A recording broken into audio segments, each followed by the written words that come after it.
Nah, kita sekarang akan membahas mengenai suatu sambungan tubuh yang didinginkan secara pelan-pelan.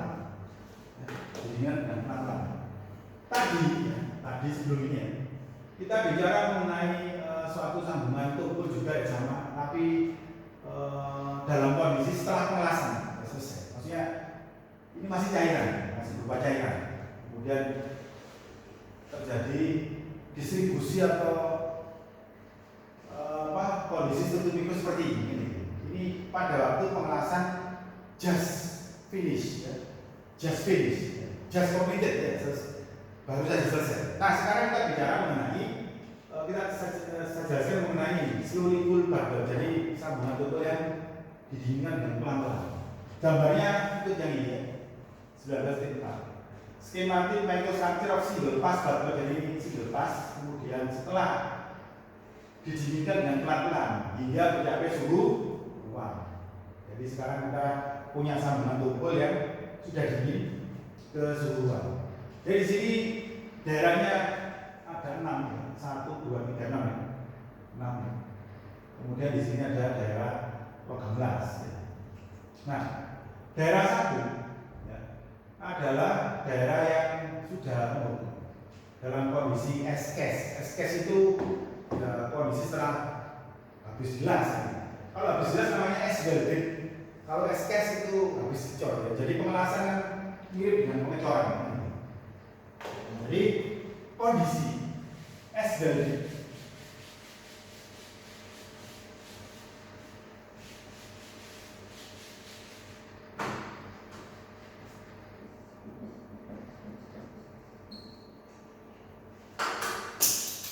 S-welded itu adalah kondisi sambungan las ya setelah pengelasan. Tidak pakai dilakukan apa-apa, tidak pakai dilakukan PWHT, tidak pakai dilakukan pemanasan, namanya S-welded. Kalau S-case berarti seperti kondisi habis selesai dilas. Bentuknya kolumnar. Kolumnar itu yang dari tepi ke tengah, itu kolumnar seperti kolom.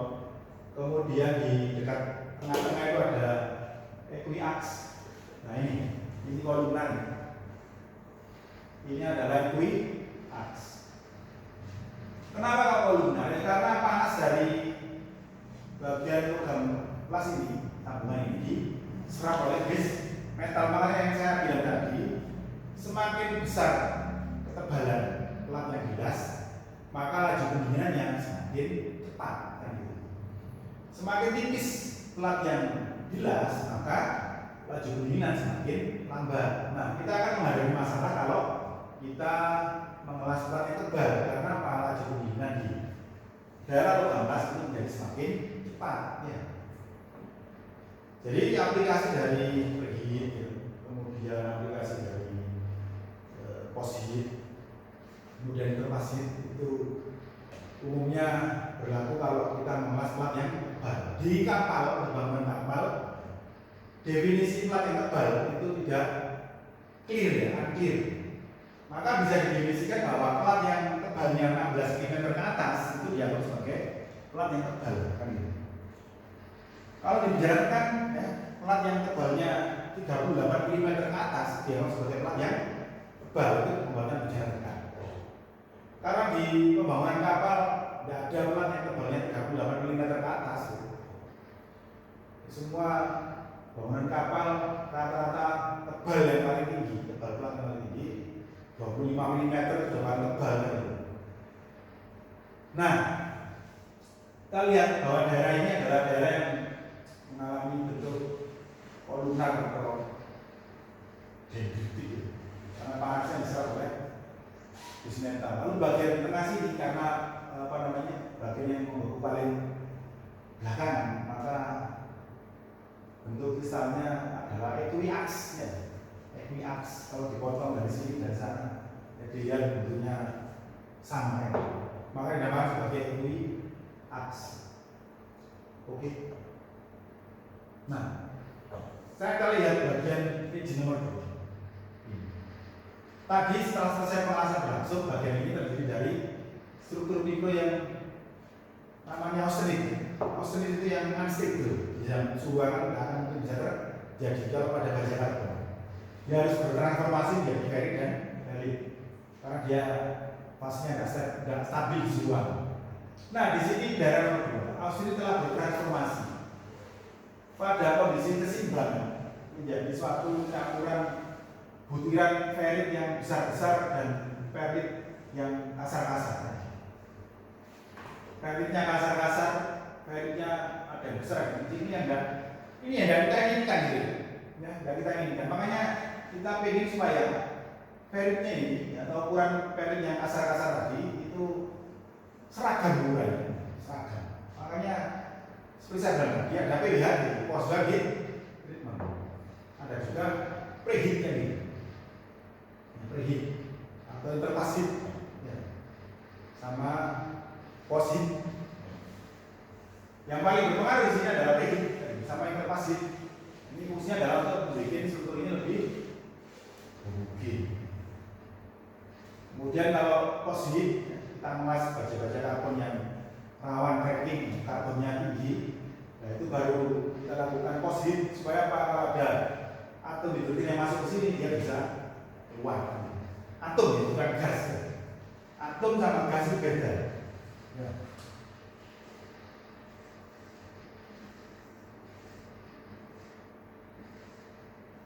Jadi yang bisa masuk ke sini, masuk ke dalam suhu biologi adalah atom. Atom, bukan gas. Ya. Nanti atom di sini, atom ini atom ya, masuk ke sini kan. Kalau ini ada rongga, maka atom-atom ini berubah menjadi gas hidrogen. Ya. Makanya sebelum atom dan atom bereaksi menjadi gas, maka harus dikeluarkan terlebih dahulu. Jadi yang bisa masuk ke dalam suhu biologi adalah atom, bukan gas. Kalau gas sudah terlalu besar ukurannya. Ya. Nanti gas ini baru terbentuk di dalam rongga ini. Kalau ada rongga, makanya pengelasan itu harus dilakukan dengan benar. Karena butiran-butiran di sini ukurannya besar-besar, ada besar, ada kecil kan, ada seragam. Maka kemungkinan timbul rongga itu besar, rongga kevoid, ya. Rongga kevoid. Nah, kemungkinan timbul rongga besar, begitu. Sehingga timbulnya hidrogen, gas hidrogen. Timbul di sini, tidak jarang di sini. Yang butirannya besar-besar kan gitu. Jadi yang masuk ke dalam ini adalah gas, bukan atom. Itu bukan. Sorry. Jadi yang masuk ke sini adalah atom ya, bukan gas. Jadi ini atom atau atom ya. Kemudian atom nanti bereaksi di dalam poin ini menjadi suatu gas. Jadi gas itu tidak bisa masuk ke dalam struktur mikro karena terlalu besar ukurannya. Jadi yang bisa masuk adalah atom hidrogen. Namanya absorb.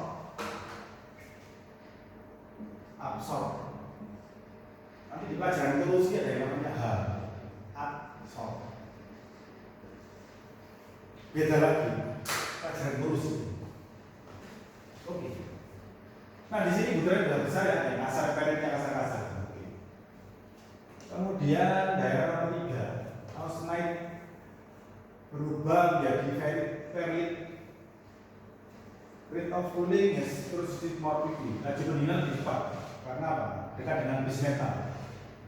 Dan hasilnya adalah ukuran butirannya lebih kecil, fine ferritnya lebih rata, lebih homogen ya. Nah, ini daerah nomor 3, fine ferrit. Nah, karena apa? Dekat dengan bis metal. Laju pendinginnya lebih cepat, ya. Laju pendinginan cepat menimbulkan butiran yang lebih kecil. Laju pendinginan lambat, butirannya besar. Jadi saya tuliskan di sini dari pelajaran teknologi material. Ya jangan lupa kan. Jadi pendinginan cepat. Ini laju ya. Pendinginan itu laju, bukan laju itu tidak darah, laju. Ini pendinginan laju. Atau rate of cooling rate. Ya. Lajunya cepat atau rapid cooling rate.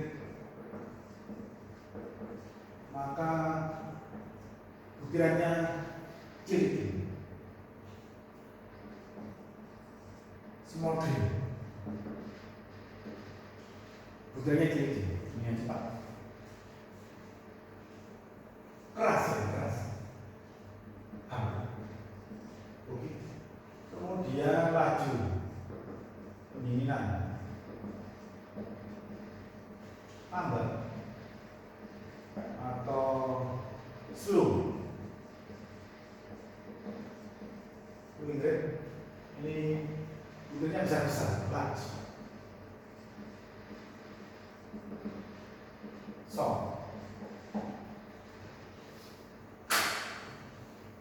Itulah yang terjadi. Jadi kalian harus ingat bahwa laju dunia cepat atau rapid cooling rate akan menghasilkan butiran yang kecil-kecil yang keras, sedangkan lajunya lambat itu menghasilkan butiran yang besar-besar dan lunak. Itu perlu diingat, jangan kebalik, jangan kebalik. Kemudian daerah mana lagi? Daerah 4 sudah tadi. Daerah 4 ini daerah 3 tadi sudah. Oke, daerah 4. The varied grain exists into size. Jadi butiran varied terdapat dalam dua ukuran. Original varied grain yang tidak bertransformasi menjadi ukuran besar-besar akibat pertumbuhan butir. Jadi ada butiran varied yang ukurannya besar-besar gitu. Yang berasal dari butiran varied mula-mula. Jadi kan ini plat. Plat ini seperti ini kondisinya. Kondisi seperti ini. Nah, varied yang besar-besar ini, ya, yang besar-besar ini, varied yang besar-besar ini berasal dari ini. Varied yang berasal dari ini, bismetal, yang tidak itu bertransformasi. Sedangkan yang varied kecil-kecil ini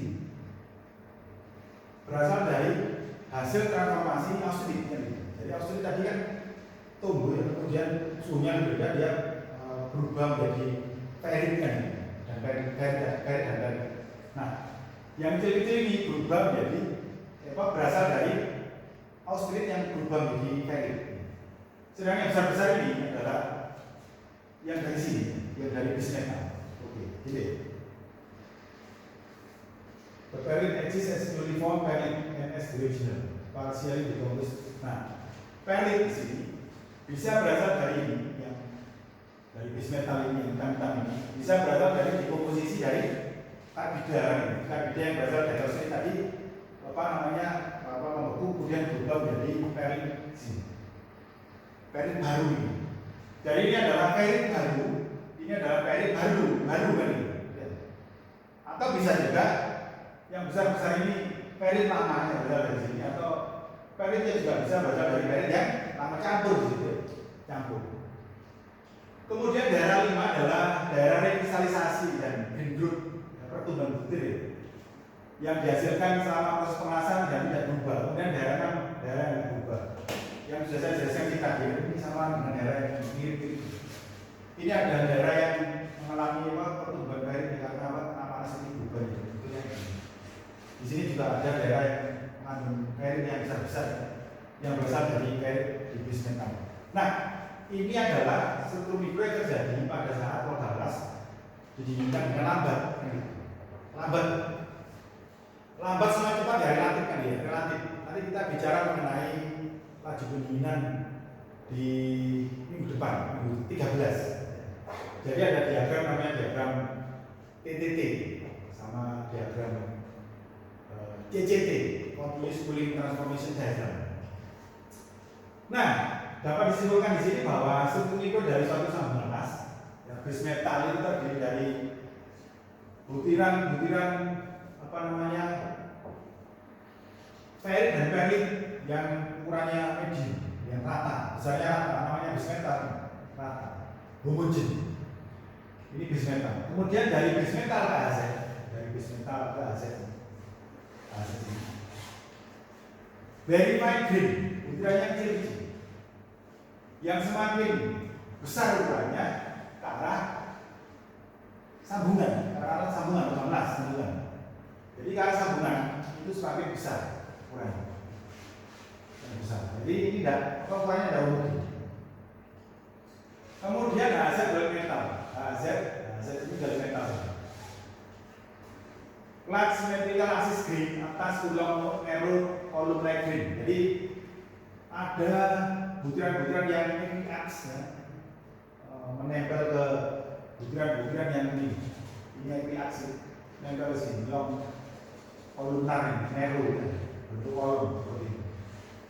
Lalu black metal narrow long column like green seperti kolom tadi. Heterogeneous composition at bottom. Jadi di daerah bottom sini heterogeneous. Kemudian di bagian tengahnya ada bagian yang namanya equiax, butiran equiax yang bentuknya equiax. Nah ini adalah simpulan dari satu sambungan gelas yang dihasilkan dengan pendinginan yang lambat. Jadi terjadi yang namanya ketidakhomogenan besar butir. Makanya fungsi pemanasan tadi saya ulang-ulang bolak-balik karena penting. Fungsi pemanasan di pengelasan ya, PWHT ada preheat interpas itu ya fungsinya ya untuk menyamakan butiran ini. Kalau PWHT kan butiran bisa dibesarkan, bisa disamaratakan misalnya. Kalau sama rata mau pakai yang namanya normalizing. Kalau butiran mau dibesarkan ukurannya bikin lunak, bisa pakai yang namanya quenching. Karena butiran yang kecil-kecil ini, bukan quenching, handling. Ya. Jadi saya ulangi lagi. Kalau kita mau menyamaratakan ukuran butiran di sini, kita bisa pakai yang namanya normalizing. Kemudian kalau kita mau membesarkan butiran ini yang kecil-kecil, kecilnya kan keras ya, kecil. Mau kita lunakkan gitu, kita bisa menggunakan proses yang namanya handling. Kalau quenching itu jarang sekali dilakukan di proses pengelasan, tidak pernah. Karena apa? Logam jadi lebih keras. Kalau keras maka dia rapat terhadap crack karena energi absorb menjadi lebih rendah kalau keras. Nah, jadi proses handling dia akan membesarkan ukuran butiran ini. Supaya apa? Ya supaya lunak, ya tidak terlalu keras. Sehingga apa? Sehingga energi absorbnya lebih tinggi. Perlu dicatat di sini, penting ya, bahwa sembarang daerah di sambungan las yang mengandung butiran besar-besar, butiran yang besar-besar itu tidak diinginkan.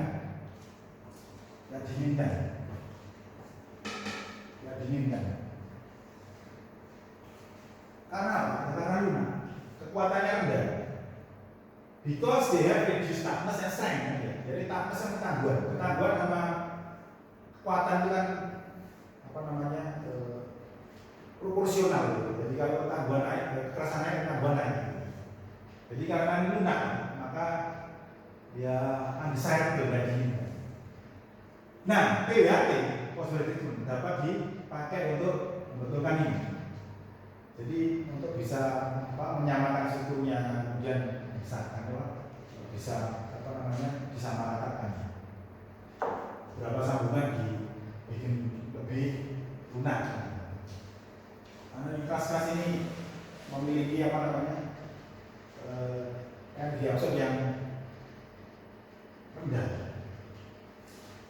Kemudian mechanical working, short or hammer mini. Jadi di sini lasaran dipanaskan kembali sampai dengan suhu 73 Celcius atau pakai normalizing di atas 73 Celcius. Normalizing ini akan menimbulkan butiran yang sama ukurannya. Jadi sambungan itu lucu. Jadi kalau terlalu lunak tidak boleh, kekuatan berkurang. Kalau terlalu keras ya mudah pecah. Yang diabsorb jadi lebih mudah. Makanya ini ukurannya kalau bisa samakan dengan, kalau terlalu kecil ukurannya kayak gini besarkan bisa pakai normalizing. Kalau ukurannya besar di sini, besarnya kecilkan. Ya. Jadi kalau kecil di sini ya besar jadi samakan dengan normalizing. Kemudian kalau pakai handling ya itu untuk besar. Kecil-kecil ini besar. Besarkan. Supaya apa? Supaya rasanya mirip. Sama itu ya, nggak bisa sama. Mirip. Gitu. Jadi kalau ada satu mikro yang kecil-kecil itu dibesarkan. Disamakan dengan, ya kalau bisa sama dengan bismillah. Caranya dengan melakukan kerja dengan besarkan. Tapi kalau besar juga tidak boleh. Kalau ini lebih besar daripada sini, ya, jadi lebih lunak, tidak boleh. Kalau ukuran tidak sama gini, maka disamakan dengan proses yang namanya normalizing. Normalizing. Nah, positif itu bisa menghasilkan keuntungan tambahan, yaitu penghilangan tegangan sisa. Ini kalau pengelasannya multipass kayak gini, tadi yang pengelasan single pass, multipass ini. Nah, ini ada suatu proses yang namanya temper bit welding. Ya.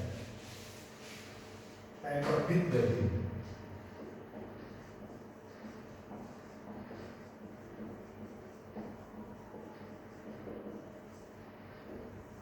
Jadi temper bit welding itu seolah-olah ini kan pas pertama ya, seolah pas pengelasan pas kedua ini melakukan perlakuan panas terhadap pas pertama. Pas ketiga seolah-olah melakukan perlakuan panas terhadap pas kedua dan pertama. Pas keempat seolah-olah melakukan perlakuan panas terhadap pas ketiga dan kedua. Nah ini namanya temper bit welding kan itu. Temper bit welding. Istilah itu bisa dibaca artinya di beberapa literatur nih. Jadi multipass welding itu bisa menghasilkan suatu proses yang disebut sebagai temper bit welding. Nah sekarang kita bicara mengenai suatu sambung kelas yang dihubungkan dengan cepat. Jadi kalau sebelumnya adalah sambung kelas yang dihubungkan dengan lambat, slowly cool bad welding. Sekarang kita melakukan pendinginan cepat. Jika waktu yang mencukupi tidak tersedia bagi austenit untuk berubah menjadi very dan jadi kalau kita melakukan pendinginan cepat ya, austenit di sini tidak punya waktu untuk dia berubah menjadi very dan very, jadi dia dingin tiba-tiba. Ya, dingin tiba-tiba. Maka akan dihasilkan bainit atau martensit. Bainit atau martensit merupakan produk dari transformasi. Bainit atau martensit. Nah, struktur yang terjadi dalam kondisi ketidakseimbangan ini dapat ditemukan di daerah 2 dan 3. Jadi daerah 2 dan 3 ini ya, kalau sambungannya didinginkan dengan cepat, maka timbullah martensit atau bainit ya, di daerah 2 dan 3 ini. Gitu. Nah, gara-gara ada bainit atau martensit, maka daerah nomor 2 dan 3 tadi kekerasannya lebih tinggi ya. Meskipun kita mengelas baja dengan kandungan karbon yang rendah, tapi kalau ada martensit atau bainit, maka daerah nomor 2 dan 3 tadi ya, itu kekerasannya lebih tinggi. Karena seolah-olah terjadi quenching ya. Seolah-olah terjadi quenching itu pendinginan cepat ya. Kalau aniline pendinginan lambat, normalizing pendinginan normal, kalau quenching pendinginan cepat. Jadi daerah nomor 2 dan 3 tadi adalah daerah yang seolah-olah dikeraskan ya.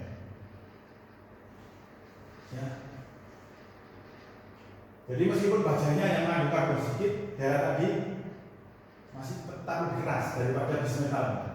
Karena seolah-olah daerah ini mengalami quenching ya. Nah, satu-satunya perbedaan antara laju pendinginan lambat dan cepat di daerah lain adalah tidak adanya pertumbuhan butir. Jadi kalau kalian lihat di sini gambar ini, nah, di sini ada pertumbuhan butir kan, ya, perit ya. Nah, ini kalau sambungannya dingin dengan lambat. Kalau dingin dengan cepat, maka daerah ini tidak ada. Ya, daerah ini tidak ada. Maksudnya tidak ada itu butirannya sama semua di sini. Ya. Butirannya ukurannya sama semua. Yang beda yang nomor 2 dan 3 ini, di sini ada bainit atau ada martensit yang seperti jarum-jarum tadi. gitu. Nah, gara-gara ada bayinya atau magnesit, maka timbullah tegangan saya yang tinggi, ya, dan kekerasan yang tinggi, ya, berhubungan dengan magnesit ini, sehingga bisa timbul crack, ya. Crack kalau ukurannya kecil-kecil tidak bisa dideteksi dengan menggunakan metode NDT apapun, gitu, apalagi lokasi di dalam, gitu. Sehingga apabila sambungan terkena beban dinamis, ya, maka bisa gagal tiba-tiba, bisa pecah tiba-tiba. Makanya di sini bayinya atau magnesit itu tidak diizinkan. Ya. Gimana caranya laju pendinginan bisa menelas itu lambat. Nah, itulah tugas dari seorang welding engineer. Welding engineer itu gunanya adalah untuk mendesain suatu sambungan las dan prosedur pengelasan yang menghasilkan hasil yang sekecil mungkin, kan itu. Hasil itu kan sifatnya nggak jelas antara bismetal yang enggak, metal yang enggak, transisi. Jadi hasilnya sekecil mungkin dan struktur mikro itu memiliki sifat yang sama atau mirip dengan base metalnya. Jadi kalau bisa logam las itu memiliki sifat yang sama dengan base metalnya. Kalau bisa, makanya itu adalah tugas dari seorang welding engineer. Oke. Nah, karena apa? Kalau sambungan banyak magnesitnya maka rawan timbul crack. Nah, PWHT itu akan membuat sambungan menjadi lebih tough, lebih tangguh dan mencegah timbulnya makro cracking. Ya, PWHT seperti normalizing atau seperti annealing atau tempering gitu ya, itu bisa mengurangi atau menghilangkan magnesit atau bayi tadi. Tetapi apabila di daerah las tadi, daerah yang ada magnesitnya tadi itu sudah timbul micro crack, ya, crack yang ukurannya kecil-kecil. Micro itu kalau pengamatan micro, ya micro, pengamatan makro, micro itu perbesarannya ya, perbesaran lebih dari 20 kali, itu namanya micro examination. Kalau makro examination perbesaran kurang dari 20 kali.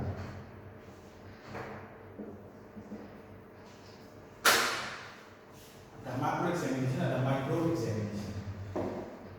Nah, micro crack kalau sudah terbentuk di daerah yang ada apa maksudnya tadi, tidak akan hilang meskipun sambungan tadi sudah di PWHT ini. Jadi apabila pada proses pengelasan yang kita lakukan, ya, itu kita anggap bahwa bayi atau magnesit mungkin akan timbul di situ, maka yang namanya preheat itu dapat digunakan. Jadi preheat itu gunanya adalah untuk mencegah supaya tidak terjadi pendinginan yang terlalu cepat, ya, preheat. Jadi kalau kita mungkin merasa nanti akan muncul preheat, muncul magnesit di sini, ya kita lakukan preheatnya. Makanya pelan-pelan tebal itu dilakukan preheat. Preheating akan melebarkan profil suhu. Jadi profil suhu tadi akan lebar, tetapi menghasilkan laju pendinginan yang lebih lambat. Kemungkinan timbulnya magnesit, ya, akan bertambah dengan penambahan kandungan karbon dan paduan dari baja yang dipelas. Jadi semakin besar karbon, semakin besar unsur paduannya, maka kemungkinan timbulnya magnesit lebih besar. Meskipun apabila laju pendinginannya lambat. Nah, ini adalah proses pengelasan. Jadi proses pengelasan ini terdiri dari proses pelelehan, proses metalurgi, dan proses pembekuan atau kristalisasi. Proses pelelehan kita berurusan dengan yang namanya FIC diagram yang tadi saya jelaskan. Lalu heat input, ya, heat input dipengaruhi tegangan dan arus listrik dan travel speed. Lalu polarisasi AC, DCP, DCR, ya. DCP, DCR itu bisa mempengaruhi melting rate, ya, laju pelelehan, atau di proses pengelasan yang lainnya bisa mempengaruhi kedalaman penembusan. Ya.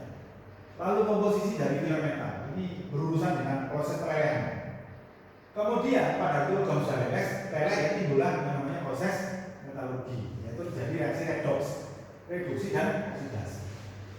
Oksidasi adalah terbentuknya oksida. Jadi logam di sini logamnya baja besi. Besi ditambah oksigen yang berasal dari atmosfer berubah menjadi oksida. FeO oksida ini larut dan membahayakan logam belas, mengetaskan logam belas. Makanya ini tidak diinginkan, tidak diinginkan. Nah, ada lagi oksida lainnya yang namanya Fe3O4. Ini menghasilkan slag. Slag itu gampang karena dia mengapung ya, dan bisa dibersihkan dari permukaan, mengapung. Jadi slag ini timbul pada pemanasan-pemanasan yang menggunakan flux, misalkan SMAW, FCAW, SAW. Nah, yang jadi masalah ini FeO ini kan larut di dalam logam belas. Makanya biar ini bisa keluar sebagai slag, maka diberi unsur dioksida, penghilang oksigen. Jadi FeO ini bereaksi dengan silikon atau manganis, menghasilkan silikon dioksida sama manganis oksida.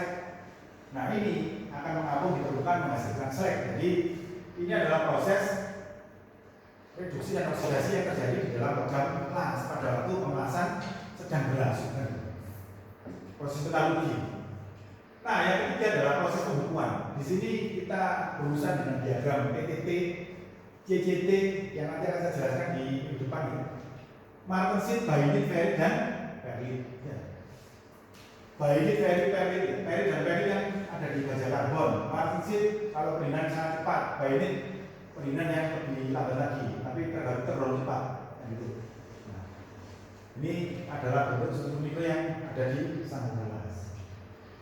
Nah, ini adalah proses ada pemelasan, ada bracing, ada solder, suhu, kemudian film metal, dan ini film metal melting point. Kalian lihat di sini bahwa pada proses pemelasan suhu yang kita gunakan ya sekitar 1500-1600, ya lebih dari 425 Celcius. Film metal bisa dipakai, bisa enggak. Melting point dari film metal adalah ya, kurang lebih sama dengan melting point dari base metal. Makanya di dalam proses pemelasan itu di sini ada chemical element ya, dan flux. Kalau kita menggunakan proses pemelasan yang ada fluxnya, ya, ini bereaksi dengan bal metal. Bal metal ini kan hasil pelelehan, campuran pelelehan dari elektroda atau film metal dan base metal membentuk alur las. Jadi ini kompleks reaksinya. Sedangkan pada proses bracing, ya suhunya kan sama lebih dari 425 Celcius. Film metal harus selalu digunakan. Tidak ada bracing yang tidak menggunakan film metal. Jadi ini adalah proses bracing, menyambung pipa tembaga atau beras kuningan. Ini adalah proses bracing. Bracing harus selalu menggunakan film metal.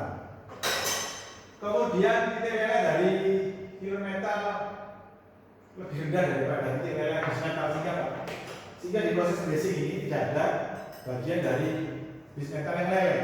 Yang leleh hanya film metalnya aja. Kemudian solder itu sama suhunya ya, suhunya ada sama. Yang sama suhunya ini adalah welding dan bracing, ini suhunya lebih dari 425 derajat Celcius. Sedangkan solder suhunya ya di bawah 425 Celcius, kira-kira sekitar 200 derajat Celcius ya. Kalau kita pakai timah ya untuk film metalnya. Sama dengan ini solder sama dengan bracing, film metal selalu digunakan dan titik leleh dari film metalnya jauh di bawah titik leleh base metal. Jadi kalau kita mau melakukan solder di tembaga di solder kabel tembaga, maka titik leleh dari timah itu jauh di bawah titik leleh tembaga. Dan film metal harus selalu digunakan di solder. Jadi yang perlu kalian ingat di sini adalah suhunya. Yang welding sama bracing suhunya lebih dari 425 Celcius. Kalau solder ini kurang dari 425 derajat Celcius. Nah, jadi ini biasa saya sampaikan di perkuliahan minggu 12 ini ya. Di minggu 12 ini minggu depan saya lanjutkan dengan penjelasan yang sama dari kita bicara masih welding metalurgi. Oke, terima kasih.